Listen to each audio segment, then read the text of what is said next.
2026 yil 11 fevral kuni hurmatli prezidentimiz tomonidan 2026 yilda Navoiy viloyatini barqaror ijtimoiy iqtisodiy rivojlantirish chora-tadbirlari to'g'risidagi qaror imzolandi. Ushbu qaror viloyatimiz taraqqiyotidagi yangi bosqichni boshlab beruvchi muhim strategik hujjat hisoblanadi. Qarorga muvofiq yalpi hududiy mahsulot hajmini sezilarli darajada oshirish, sanoat, bozor xizmatlari va qishloq xo'jaligida barqaror o'sishni ta'minlash asosiy vazifa sifatida belgilangan. Bu esa ishlab chiqarish, hajmlarini kengaytirish, yangi quvvatlarni ishga tushirish va mahalliy resurslardan samarali foydalanishni talab etadi. Shuningdek, xorijiy investitsiyalar hajmini ko'paytirish va eksport ko'rsatkichlarini oshirish bo'yicha aniq maqsadlar qo'yilgan. Bu orqali viloyatimiz iqtisodiyotining raqobatbardoshligi yanada mustahkamlanadi.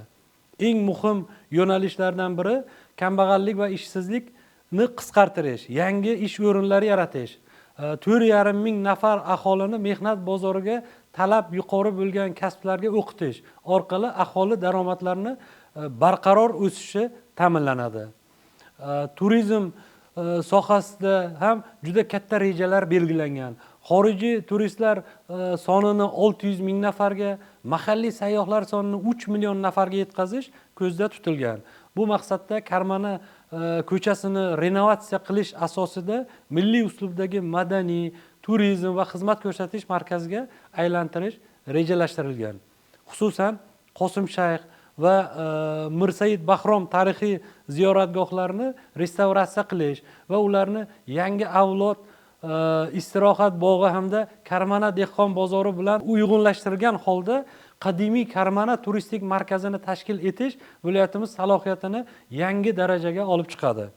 Ishonamanki, viloyatimiz hokimi boshchiligidagi barcha mas'ul rahbarlar ushbu vazifalarni o'z vaqtida va sifatli amalga oshiradilar.